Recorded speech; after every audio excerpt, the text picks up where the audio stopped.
older Labrador who happens to be terrified of fireworks night. Now I know this is a problem a lot of my clients are getting in touch with me for at the moment, asking how they can help calm their dog down. The way we address this is twofold. Firstly, we want to talk about desensitization training, and then we want to talk about management, so how the dog's environment will look on the actual night. Ideally, your desensitization training should have started much further in the year, so January, February, giving your dog lots of time to get used to those noises. Desensitization training is quite simply having your firework noises playing at a really low volume, giving your dog something to do, and gradually increasing that volume over a period of weeks or even months. Now, your dog should be eating its food, chewing its bone, doing whatever you've given it to be occupied with, and not paying attention to that noise. If at any point you get a reaction where the dog goes, "Oh, what was that?" it's too loud. Take it down a notch, wait a couple of days, and then increase the volume again. Your dog dictates the pace it can be desensitized at. Essentially, what you're doing is rewiring the dog's brain and saying, when you hear that noise, nothing else happens, you get to chew your bone, don't worry about it. Fireworks night's the exact opposite. It's all of a sudden very loud. You've got the visuals mixed in with the sound, and it can really stress a lot of dogs out. So I'd urge you to start thinking about your desensitization training as soon as possible. Now, with fireworks night just around the corner, what you can realistically do now is manage your dog's environment on the night. What I'd recommend doing is providing some kind of a bolt hole. So for my dogs, this is a crate covered with a blanket to make it nice and dark and cozy, and that's somewhere my dog can escape to if it feels suddenly scared.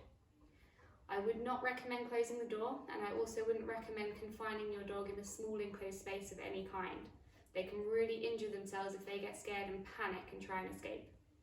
Have your dog secure inside. Avoid taking them outside unless they're really securely put on a lead. But hundreds and hundreds of dogs run away on fireworks night, so be very careful. Make sure your dog's microchipped. Make sure it's wearing its ID tag. Try and really exhaust your dog before you get to the point fireworks are being set off. So even before it's dark, take your dog on a super long walk, give them lots of training, have a really fun day, and then hopefully your dog will be nice and tired as it starts to get a bit darker.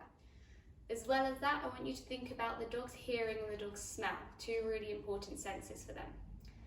Smell, I tackle this by using essential lavender oil. You can dilute this and rub this into the dog's fur. A lot easier is just putting it on beds or having it diffusing through the air. That's a really nice way of naturally settling the dog down. Other calming smells you get from Amazon, Pets at Home, those kind of things I've heard clients tell me work really nicely. To me, lavender oil is the one I recommend to everyone. It's simple, it's effective, and I haven't seen anything really work as well as that. Aside from that, what you can start to think about is the actual room you're in. How does that sound? Now, firework noises for a dog are a lot louder than they are for you. If you're hearing them far off in the distance, but your dog's still reacting, that's because that's about 100 times louder for your dog's ears. So think about having something continuous on. I like to play loud classical music, or if you're just watching the TV, dial that volume up and don't turn that off. So it keeps some consistently loud sound going for your dog so that it really drowns out the sound of the fireworks for them. There are some things you physically can do to relax your dog. Now, this will be very dog dependent, but for the vast majority of dogs, the way you use your physical touch is very important. So the mistake lots of people make is when their dog's feeling anxious and stressed, they want to touch the dog and they're giving normal, short, fast pats and strokes.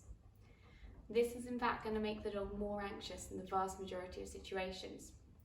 What I would encourage you to do is look up therapeutic massage, which is essentially giving long, slower and deeper strokes. So you're essentially massaging the dog's muscles that way. Another thing you can do is use the dog's ears. Now, dogs absolutely love ear rubs.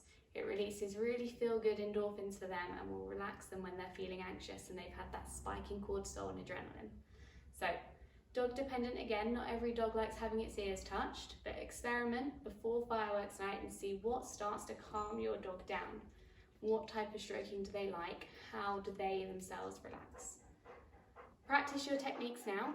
With a bigger dog, obviously you'll want to be sitting on the floor, but with a smaller dog, you're very welcome to do this on your lap or have the dog on a pillow next to you. But start working on calming your own breathing. If you do meditation or anything like that, that's a fantastic start. But do check in with yourself. Make sure you're stroking the dog from a place of feeling calm and relaxed yourself. Don't give that kind of rapid stroking motion that I demonstrated at the beginning. And you'll notice slowing in breathing, slowing in heart rate, and the dog will start to calm themselves down with you. Good boy, Sid.